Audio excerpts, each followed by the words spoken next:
학개서 2장 7절에서 9절 말씀 묵상하겠습니다. 학개 2장 7절에서 9절까지 말씀이 있습니다. 또한 모든 나라를 진동시킬 것이며 모든 나라의 보배가 이르리니 내가 이 성전의 영광이 충만하게 하리라. 만군의 여호와의 말이니라. 은도 내 것이요 금도 내 것이니라. 만군의 여호와의 말이니라. 이 성전의 나중 영광이 이전 영광보다 크리라. 만군의 여호와의 말씀이니라. 내가 이곳에 평강을 주리라. 만군의 여호와의 말이니라. 아멘. 하나님의 영광이 충만한 교회, 성전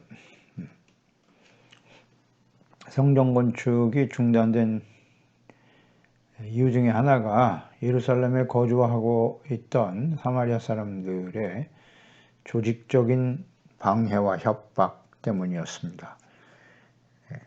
분명 두려움이 있었어요. 또 황폐한 예루살렘에서 과연 그들이 이전의 삶으로 회복할 수 있을까? 안정적인 삶을 영위할 수 있을까에 대한 두려움도 있었죠.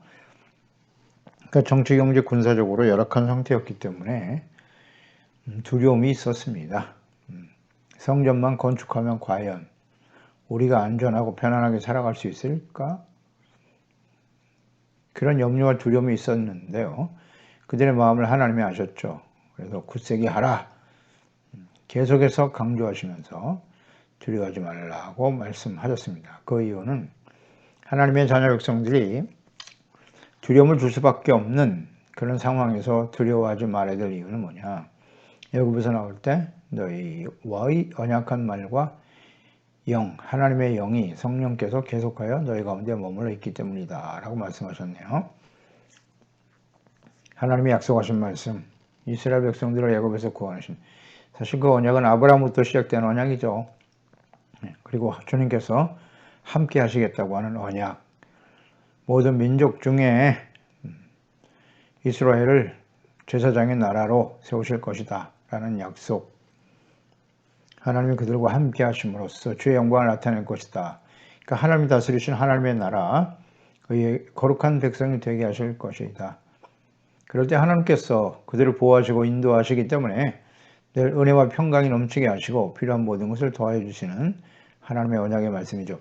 이것은 하나님의 아들 예수 그리스도를 보내심으로 또 보혜사 성령님을 보내주심으로써 성삼위일체 하나님께서 하나님을 경외하는 믿고 구원받은 하나님의 자녀들을 하나님을 경외하는 자녀들에게 주시는 언약의 말씀과 같죠. 하나님의 나라와 그의 의를 먼저 구하면 모든 것을 너에게 더하여 주시겠다고 하는 하나님의 언약의 말씀이죠. 이어서 7절에 중단된 하나님의 성전 건축을 두려움 없이 계속해야 될 이유는 하나님께서 모든 나라들을 진동시킬 것이고 모든 나라의 보배가 이르게 될 것이다. 예루살렘으로 돌아오게 될 것이다 라는 말씀인데요. 그러니까 성전을 건축하고 온전한 제사와 예배가 회복되고 하나님께서 이스라엘과 함께 하실 때 이전 솔로몬 시대에 성전을 건축하고 진실한 마음으로 하나님을 경외할 때 주셨던 주님의 그 축복의 약속들이 이루어질 것이라는 말씀이죠. 자, 그때 솔로몬이 하나님 앞에 부와 영광, 재물, 장수를 구한 것이 아니라 듣는 마음을 주사 하나님의 말씀으로 바르게 이 백성들이 이롭고 거룩한 하나님의 자녀 백성답게 살아갈 수 있게 해달라고 지혜로운 마음을 구했었죠. 그때 하나님께서는 구하지 아니한 부와 영광, 재물도 더해 주셨던 것이죠. 이와 같은 하나님의 약속을 다시 한번 기억나게 하시는 것이다. 그러니까 하나님의 마음은 언제나 변하지 않죠. 하나님의 말씀은 진리의 말씀인 것입니다. 그와 같은 약속을 주고 계시는 겁니다. 그러니까 주변 나라들이 두려워 떨게 될 것이다. 진동시키실 것이다 라는 말씀을 하셨어요. 모든 나라들을. 그들을 두려워 떨게 하실 것이고 그래서 복종하여 모든 나라들이 보배를 가지고 즉 조공을 드리는 일들이 벌어질 것이다 라는 약속의 말씀이네요. 이것은 두 가지 두려움 중에 현실적인 문제로 인한 두려움을 해결해 주실 것을 약속하신 거예요. 성전 건축을 중단하고 자신들의 집을 세우는 일에 더 우선순위를 두고 힘쓰고 있었던 당시 하나님의 백성들, 황폐한 이 예루살렘에서 우리가 과연 이전의 삶을 회복할 수 있을까? 이전의 예루살렘과 같이 변하는 삶을 살 수 있을 것인가? 현실적인 문제에 두려움이 있었다 그랬잖아요. 그에 대한 하나님의 약속이고 응답인 것이죠. 모든 주변의 나라들을 진동해서 솔로몬 시대처럼 조공을 바치는 일을 보배를 가지고 들어오게 할 것이다 라는 말씀인데요. 솔로몬 시대로 돌아가 볼까요? 왕상 4장 21절에 보면 솔로몬이 그 강에서부터 블레셋 사람의 땅에 이르기까지와 애굽 지경에 미치기까지의 모든 나라를 다스림으로써 솔로몬이 사는 동안에 그 나라들이 조공을 바쳐 섬겼다 그랬어요. 솔로몬이 하나님의 나라와 일을 먼저 구하고 성전을 바르게 세우고자 하는 간절한 열망을 가지고 실천해 갈 때 하나님께서 하셨던 은혜와 약속이고 축복이었죠. 왕상 4장 34절에 사람들이 솔로몬의 지혜를 들으러 왔으니 이는 그의 지혜의 소문을 들은 천하 모든 왕들이 보낸 자들이더라. 왕상 10장 10절에 이에 그가 금 120달란트와 심히 많은 향품과 보석을 왕에게 드렸으니 스바의 여왕이 솔로몬 왕에게 드린 것처럼 많은 향품이 다시 오지 아니하였더라 그랬어요. 스바의 여왕뿐만 아니라 주변의 모든 나라들이 솔로몬의 지혜의 소문을 듣고 예루살렘으로 돌아오게 되었는데 빈손으로 오지 않았죠. 이렇게 보석, 심히 많은 향품 이런 걸 들고 가지고 왔었습니다. 그 부와 재물, 영광을 하나님께서 주셨죠. 그래서 이 보배는 하나님께서 함께 하심으로써 하나님께서 다스리시는 하나님의 나라가 온전히 이루어질 때 주시는 은혜와 복이죠. 이것은 궁극적으로는 보배가 되시는 예수 그리스도를 통해서 이루실 하나님의 나라, 의와 거룩함의 회복, 구원과 생명의 약속으로 이어지는 것일 텐데요.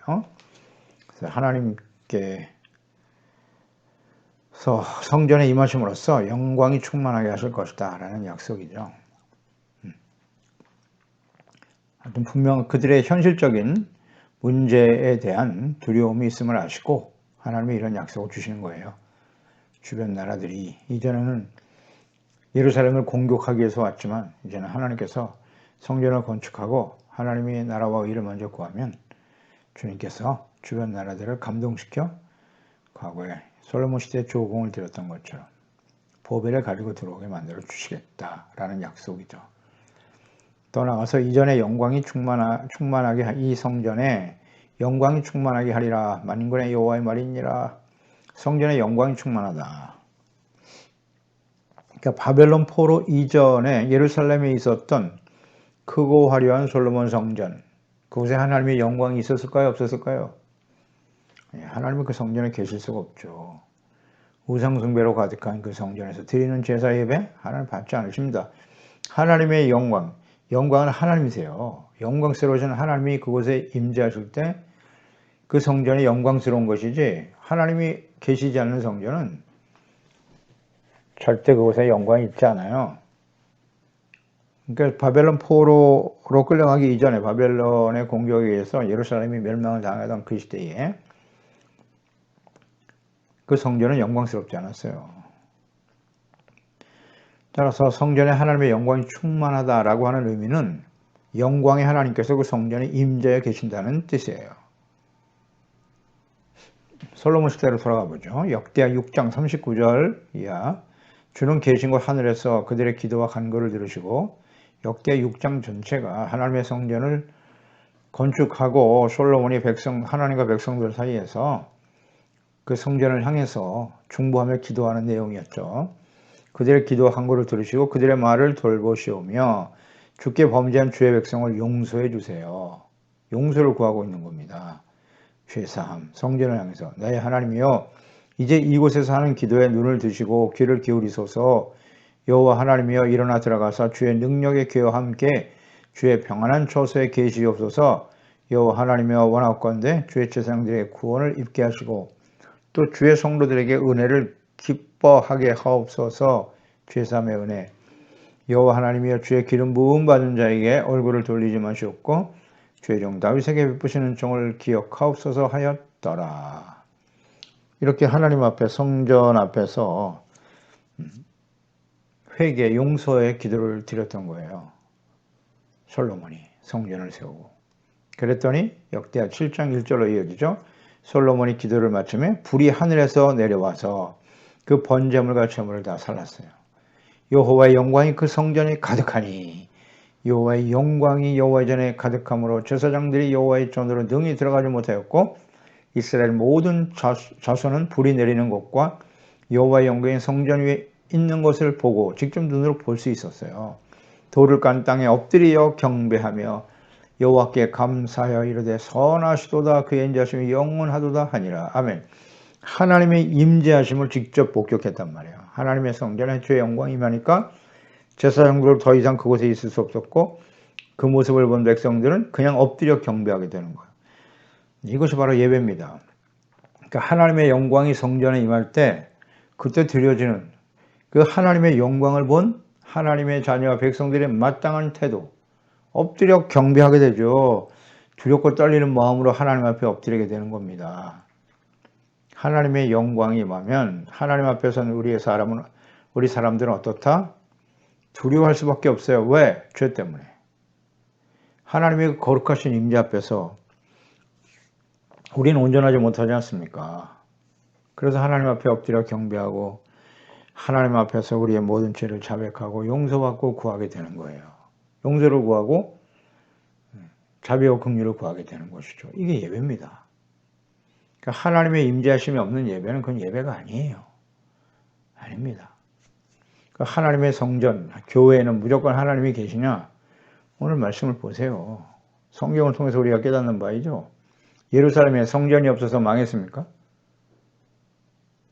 아니지 않습니까? 크고 화려한 성전이 있기 때문에 우린 절대 이방인들에 의해서 짓밟히지 않을 거라고 거짓 선지자들이 계속 해줬어요. 정말 그랬나요? 크고 화려한 성전이 우리 가운데 있다. 하나님 우리와 함께 계신다. 성전이 있으면 하나님 함께 하시는 겁니까? 아니라는 것을 성경은 우리에게 말씀해주고 있잖아요. 그래서 멸망을 당했어요. 그 성전 다 불타버렸습니다. 예수님 당시에 보세요. 그 성전, 헤롯 성전 46년간 지은 것인데 예수님이 그걸 다 헐어라. 3일 만에 내가 다시 세운다고 말씀하셨잖아요. 이해를 못했죠. 성전이 돌 위에 돌 하나 남지 않고 다 무너질 거라고. 로마에서 그대로 됐습니다. 말씀대로. 지금은 그 자리에 모스크, 이슬람의 성전이 세워져 있고요. 사원이 세워져 있지 않습니까? 무슨 의미인지 모르나요? 이거? 무슨 뜻인지? 아무리 크고 화려한 성전을 지어도 거기 하나님이 계시지 않으면 하나님의 영광이 거기 있지 않아요. 있지 않습니다. 그래서 성전을 건축하고 솔로몬 시대를 잘 봐야 합니다. 성전의 존재 의미가 무엇인지를 알았어요. 왜 성전이 필요하지? 그것은 그 이전에 그 아버지 다윗이 왜 성전을 지으려고 했는가를 생각해 보세요.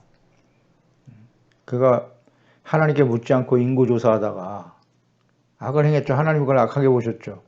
자기의 세력이 얼마나 큰지 내가 왕으로서 다스리면서 얼마나 이 나라가 강성해지는가를 자랑하려고 하나님께 묻지 않고 인구조사했다가 나중에 하나님 앞에 그 전염병으로 수많은 사람이 죽어가죠. 그래서 하나님 앞에 어른하는 타작마당에 가서 그 모리아 산이죠, 거기가. 하나님 그곳에 성전이 세워진 자리인데 그곳에 가서 회개하며 기도했잖아요. 하나님이여, 제가 잘못했으니 저를 치시고 이 백성을 불쌍히 여겨주소서. 그때 하나님의 진노를 멈추셨거든요. 그래서 그때부터 이 성전이 이렇게 중요하구나. 내가 일평생 하나님을 경외하고 섬긴다 했지만 결국 나도 범죄할 수밖에 없는 연약한 존재로구나. 그러니 하나님께로부터 용서받는 것이 얼마나 소중한고 그래서 성전을 짓고자 했던 거고 그 성전을 그대로 솔로몬에게 하나님은 허락지 않으셨어요. 다윗에게. 내 아들 솔로몬 때 지을 것이다. 그러니까 성전을 왜 지어야 하는지를 다윗은 분명하게 알고 있었고 그것을 솔로몬 아들에게 가르쳤어요. 그리고 유업으로 남긴 것이 있죠. 솔로몬은 어려서부터 하나님을 경외하는 아들이었고 하나님이 사랑하는 아들이었어요. 그래서 솔로몬은 성전을 왜 지어야 하는지를 아버지로부터 배웠고 우리가 다 하나님 앞에 번제할 수밖에 없으니 이곳을 향하여 우리가 회개하며 기도하며 우리의 죄를 용서해달라고 이런 기도를 드릴 수 있었던 거죠. 그러니까 왜 성전이 필요한지, 왜 제사와 예배가 필요한지를 정확하게 알아야죠. 그럴 때 하나님께서는 그 기도를 들으시고 영광으로 임재하여 주신 것입니다. 하지만 그렇게 시작한 성전이 어떻게 됐습니까? 솔로몬 당대에 이미 솔로몬은 성전 앞에 우상을 세우고 생을 마감했죠. 그래서 나라가 둘로 나뉠 것이다 라고 말씀하셨고요. 북이스라엘 10지파 금송아지 우상으로 시작해서 한 왕도 북이스라엘 왕조 중에는 하나님을 경외하는 왕이 없었어요. 그래서 결국 마지막 호세아 왕, 아수르 왕에 의해서 멸망당하고 그들이 멸망당하는 걸 보면서도 유다 백성들, 예루살렘에 성전이 있었던 유다 백성들이죠. 역시 그 길을 가고 말잖아요. 그래서 시디기야 마지막 왕 때 거짓 선자들이 끊임없이 외쳤어요. 우리에게 성전이 있기 때문에 절대 망하지 않을 거야. 그런 형식적이고 의식하는 신앙, 얼마나 두려운 일인지 그게. 그 말을 듣고 회개하기를 거부했던 마지막 왕 시디기야, 그리고 유다 백성들, 방백들, 썩어빠진 대제사장들 모두 다 바벨론에서 멸망을 당하고 말았죠. 70년간 포로 생활을 거치고 이제 예루살렘으로 돌아온 것이에요. 그러니까 다시 건축한 이 성전은 이전 솔로몬 성전과 비교할 수 없을 만큼 초라한 모습의 성전이었지만 하나님께서는 이 성전 건축을 독려하면서 이 성전에 하나님의 영광이 충만하게 하실 것이다. 9절에 보면 이 성전의 나중 영광이 이전 영광보다 크다. 이것은 하나님의 약속의 말씀이란 말이죠. 그러니까 솔로몬 성전보다 영광이 더 크게 하실 것이라는 말씀을 하셨어요. 그러니까 하나님의 영광이 충만한 교회와 성전은 크고 화려한 외형이 아니에요. 그 안에 사람들이 얼마나 많이 모여 있는가로 결정되는 게 아닙니다. 하나님의 교회와 성전의 존재 목적과 의미가 무엇인가를 잘 알고 진실한 마음과 애통하는 마음으로 하나님과 그 말씀 앞에서 자신의 죄를 깨닫고 시인하고 자백하고 통회하는 마음으로 회개하고 용서를 구하는 겸손한 마음이 중요한 거예요. 이것이 바로 영과 진리로 드리는 예배죠. 참된 예배자가 되도록 힘써야 돼요. 그곳에 하나님이 임재하실 때 그 영광이 나타나는 거예요. 그래서 사람들에게 영향을 주게 되는 거죠.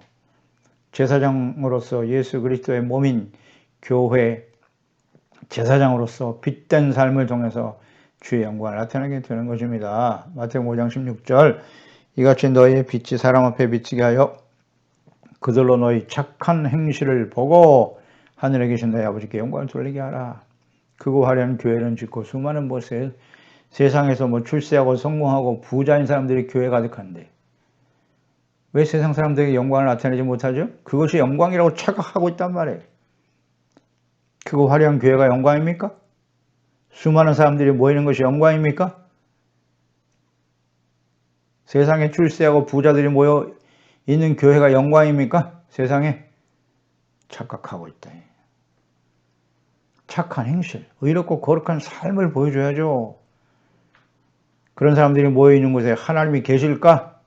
그러면서 온갖 악을 행하고 불의를 행하고 그곳에 하나님이 함께 하실까요? 영광의 하나님께서 착각하지 말라. 요한복음 15장 7절 8절 너희가 내 안에 거하고 내 말이 너희 안에 거하면 무엇이든지 원하는 대로 구하라. 그리하면 조건절 이루어질 것인데 너희가 열매를 많이 맺으면 내 아버지께서 영광을 받으실 것이요 너희는 내 제자가 되리라. 아멘. 예수님 안에 주님 안에 산다는 게 무슨 뜻인지 알겠죠? 주님의 말씀대로 신천하며 순종하며 살아가는 삶인 것이 있죠. 구원을 은혜로 받는 겁니다. 예수 그리스도의 십자가 대속의 은혜를 믿음으로 말미암아 은혜로 의롭다함을 얻는 것이고 그 이후에 우리가 예수님 안에 살아가고 있는가?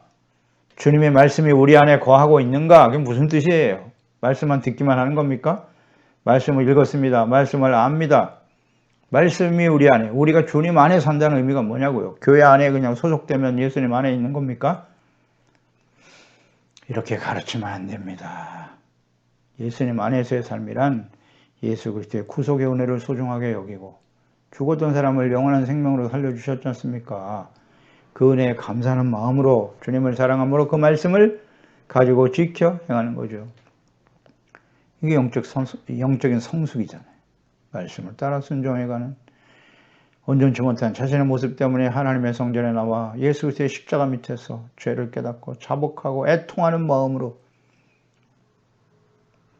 용서를 구하고, 그래서 용서받아 의롭다함을 얻고 의를 생명처럼 소중하게 여기는 사람들, 그런 사람들을 통해서 하나님의 영광이 나타나는 거예요. 주님이 같이 계시니까. 그런 사람들에게 8절에 은도 내 것이고 금도 내 것이다. 만군의 여호와의 말이니라. 내가 이곳에 평강을 주리라. 만군의 여호와의 말이. 이거 계속 강조하시네요. 하나님의 말씀이라고. 은도 내 것이고 금도 내 것이다. 그리고 평강을 주실 것이다 라는 말씀하셨네요. 그러니까 하나님의 성전이 건축될 때 이걸 독려하시기 위해서 하나님이 약속의 말씀을 주고 계신 건데, 이전에 있었던 성전보다 그 영광이 더 클 것이다 라고 분명히 말씀하셨고요.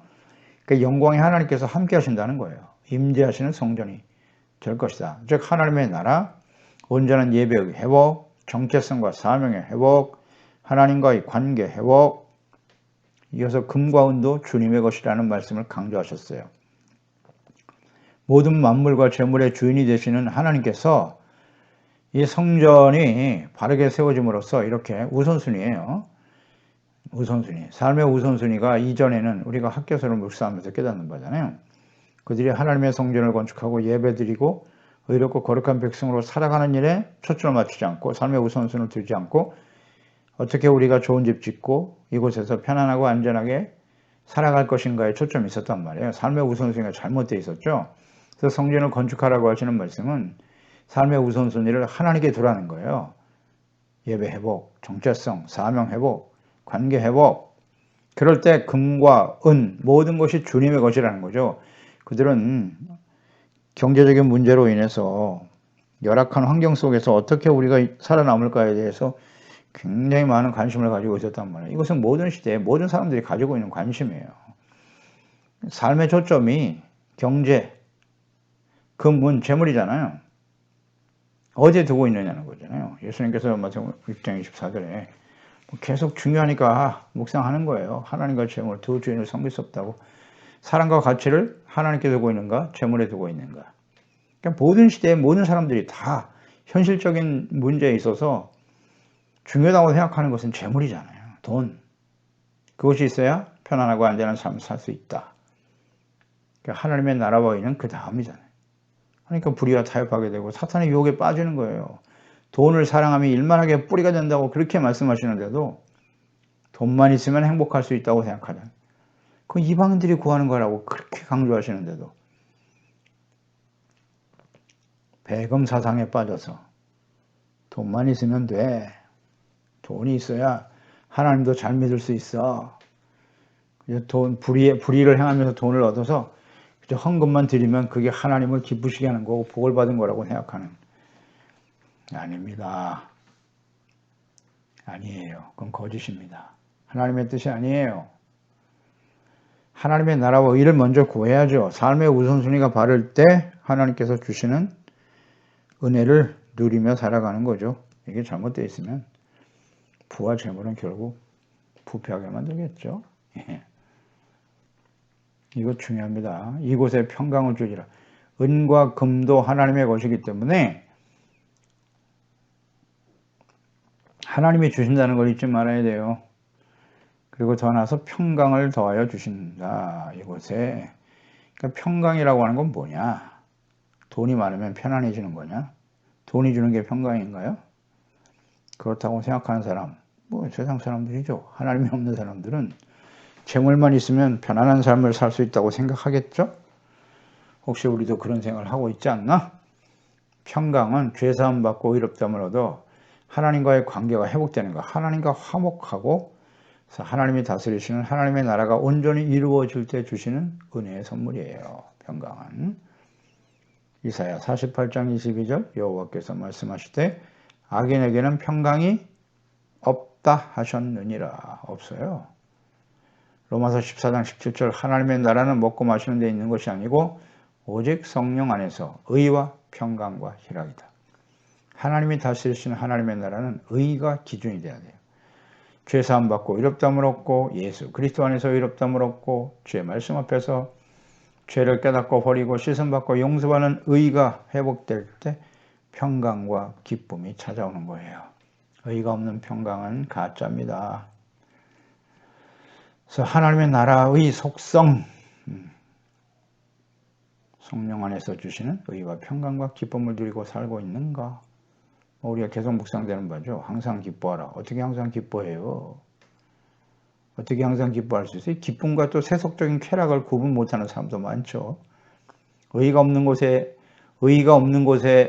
추구하는 기쁨, 그건 다 세속적인 쾌락이에요. 죄를 짓고 악을 행하면서도 거기에 기쁨이 있다고요? 이 구분을 못해.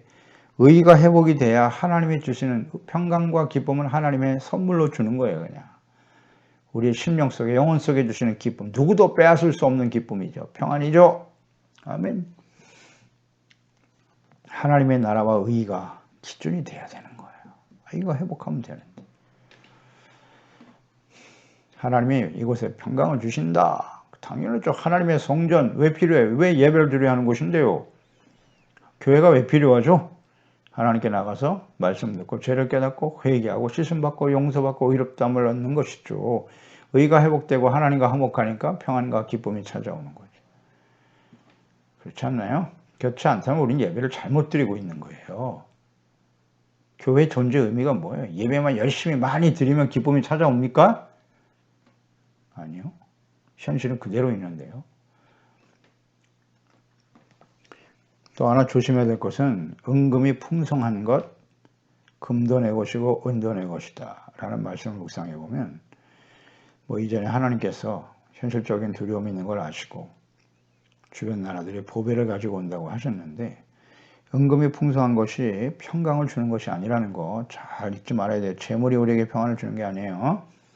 사실 은과 금이 풍부하고 풍성하게 해지면 부패하고 타락할 위험이 커요.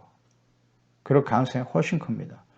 우리가 솔로몬을 통해서 봤고 모든 역사 속에서 확인되는 거 아니겠습니까? 역사 속에서 모든 교회의 역사 속에 그리스도인의 삶의 역사 속에 교회가 그리스도인이 재물이 많아지고 은금이 풍성해지면 반드시 타락하더라는 거죠. 이것은 이미 가나안 땅에 들어가기 전에 하나님께서 모세를 통해 주신 말씀이잖아요. 신명기 8장 11절이야. 내가 오늘 네게 명하는 여호와의 명령과 법도와 규례를 지키지 아니하고 내 하나님 여호와를 잊어버리지 않도록 삼갈지어다. 하나님을 잊어버린다고요. 하나님을 잊어버리지 않기 위해서 어떻게 해야 할까요? 추여로 말씀 묵상하는 수밖에 없어요. 말씀과 기도로 깨어 있어야죠. 그래서 상번제 아침과 저녁으로 제사를 드리고 안식일을 지키고 절기를 지켜야 된다. 강조하신 거죠. 예배가 삶의 중심이 되어야 된다. 내가 먹어서 배부르고 아름다운 집을 짓고 거주하게 되며 또 내 소와 양이 번성하여 내 은금이 증식되며 내 소유가 다 풍부하게 될 때에 내 마음이 교만하여져서 내 하나님 여호와를 잊어버릴까 염려하노라. 그러니까 하나님을 잊어버린다는 것은 어떤 것이냐? 그 원인이 뭐라고요? 재물과 소유가 풍부해진다는 거예요. 그래서 마음이 교만해지더라는 거죠. 교만. 은금이 풍성해지면 마음이 교만해질까요? 예입니다. 예. 재물이 많아지면 교만해집니다. 그래서 하나님을 잊어버려요. 그래서 여호와는 너를 애굽 땅 종되었던 집에서 이끌어내시고 네 하나님 여호와를 기억하라. 그가 내게 재물을 능력을 주셨다는 거예요. 자기 능력으로 됐다고 착각하는 거예요. 재물을 능력을 주셨습니다. 이같이 하시면 내 조상에게 맹세하신 언약을 오늘과 같이 이루리 하심이니라 말씀하셨죠. 재물을 능력을 누가 주셨느냐? 금과 은의 주인은 누구다? 내가 아니에요. 하나님이시지. 하나님이 어떨 때 은금을 주셨나요? 잊지 말아야죠. 하나님의 나라와 이를 먼저 구할 때. 그러니까 우리가 은금이 더욱더 풍성해진다라고 하는 것은 항상 잊지 말자고요. 그리스도인들은 청직이에요. 그 재물의 주인이 누구다? 내가 아니라 하나님이세요. 그러면 남들보다 이전보다 더 많이 나에게 맡기셨다면 이것은 사명이다. 잊지 말아야죠. 나의 욕망을 채우라고 주시는 게 아닙니다. 나누어 주는 사명. 어려운 사람들과 함께 나누고 복음을 위해서 하나님의 나라를 위해서 사용해야죠. 그게 사명이에요. 더 많은 재물을 주시면 사명이라고. 우리 욕심을 충족시키려고 하시는 게 아니라 잊지 말아야겠죠? 은금이 풍성해지는 거 어떤 면에서는 상당히 위기예요. 위기. 이렇게 재물의 주인이 하나님이라는 사실, 그 은금으로 인해서 우리가 어떻게 부패하고 타락해 왔는가 성경 말씀을 통해서 추야로 묵상해야죠. 주님 경고하시잖아요. 이미 신명기, 모세, 광야에서 이 말씀을 하셨다고요. 가나안 땅 들어가기 전에. 이것을 항상 조심해야 돼요. 그래서 은금이 우리에게 초점이 되면 안 돼요. 더 많은 재물, 이것을 위해서 기도하는 건 어떤 면에서 보면 좀 어리석은 거예요. 하나님의 나라와 일을 바르게 구하고 어떠한 상황 속에서도 제가 주님을 사랑하고 그 말씀을 순종하며 지켜가는 하나님의 온전한 백성, 하나님의 자녀로, 참된 그리스도인으로 예수님을 따르는 제대로 빛의 열매, 성령의 열매를 맺으며 살아가게 해 주시옵소서. 기도하는 저희들이 되어야 할 것입니다. 기도하겠습니다. 하나님 아버지, 오늘도 주의 말씀을 듣습니다. 왜 하나님께서 성전을 건축하는 일이 하나님을 기쁘시게 하는 일이고 하나님의 영광을 받으시는 일일까? 현실적으로는 사실 그 당시의 백성들 성전을 재건하는 일에 큰 두려움이 있었어요. 주변에 반대도 있었고 또 현실적인 어려움이 있었던 것 또한 사실이고요.